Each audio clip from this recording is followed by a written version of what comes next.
Do any board members have a report tonight? I think it's a little common. Okay, so this is going to be regarding the situation we had with grad coaches. We had a lot of, for me, it was a lot of outreach, because unfortunately we make a lot of important decisions, but we do not always have a lot of outreach from the community. So I would like to make a comment on the situation. And first of all, I'd like to say that I do appreciate everybody who spoke out and wrote to me regarding the situation, expressing their opinion on the grad coaches. And please, I always encourage everybody that I talk to, please reach out to the board, because without the public reaching out to us, we are blind. We don't know what you feel, what you think, so we need people reaching out. But at the same time, the situation for me was a little bit disheartening and even confusing, unfortunately, and I would like to explain. Even though we make a lot of important decisions all the time, on policy, decisions that affect academic achievement of students and everyday life of our students and the community, what I found so far in my experience on the board is that we don't always get a lot of outreach from the public.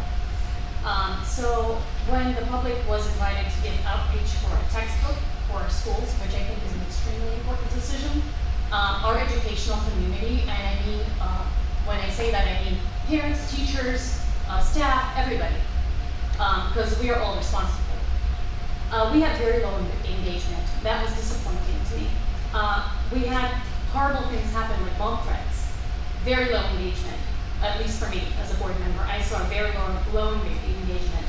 We had bus issues, low engagement, a student suicide, low engagement.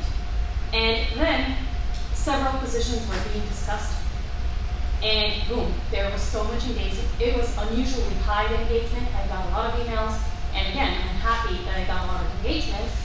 But at the same time, I was a little bit confused, and I even started questioning the priorities that we have as an educational community.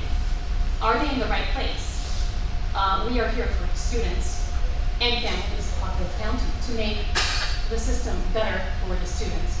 That should be our main priority. And in my opinion, we don't have enough engagement usually.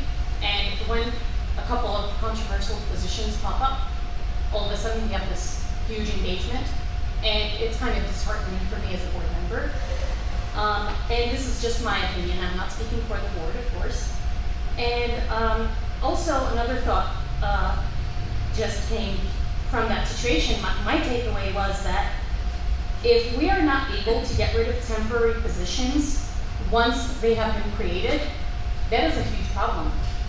Because I guess I am going to have a very hard time approving temporary positions from now on, because if it's going to create a controversial situation where we can't get rid of a position once we create a position, we're going to have a very inflexible school system. It's going to be very difficult to be flexible in creating positions that are needed for a time in a certain place as needs demand. And then we're going to be forced to keep the position. That's not flexibility. That's not serving our students the best way we can possibly serve them. So that is just a thought that I have regarding positions, temporary positions, grant-funded positions, and I encourage everybody on the board to also think about that when we approve positions in the future. Thank you so much for hearing me. Thank you. Does anybody else have any more comments?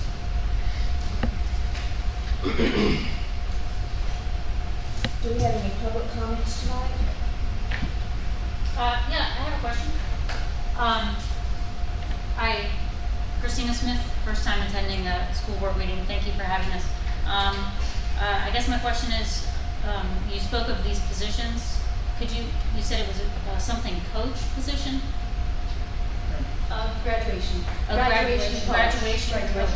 Okay, and I'm understanding you don't normally get engagement from the public, but then something happened with these positions and have a lot of engagement. What exactly was happening with the positions?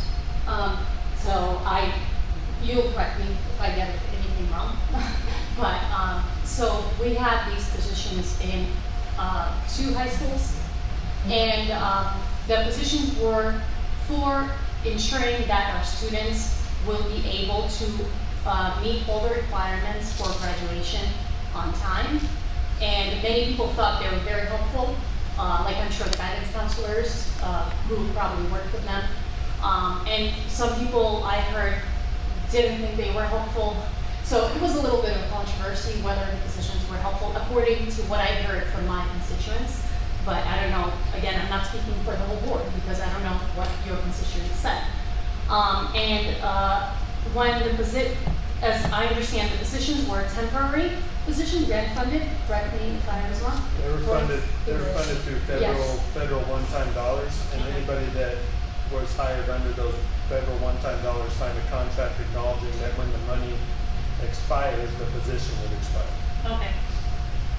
Yes, and so once the positions were set to expire, the people, I guess the staff members mostly at the schools, found out. A lot of the staff members of the schools did reach out and say that they really liked the positions and they wanted to keep them. Well, that's the opinion of the staff at the schools, and we appreciate hearing the opinions. But yeah, at the same time, I guess we're gonna have to fund those positions through our budget if we don't. So it's a hard decision. We don't wanna get rid of anybody, but at the same time, that's gonna come out of our budget. So, I mean, that's a thought that I had. Okay, understood. So it sounds like it was federal one-time grant money, and then now if we want to keep those positions, it needs to come from county budget. Okay, so is that like a discussion that you have to have, or is that like a vote? Those positions were taken off the table and combined. We may have one person serving those needs at both high schools instead of 2. And it will be on a slightly different salary scale, matching what we have locally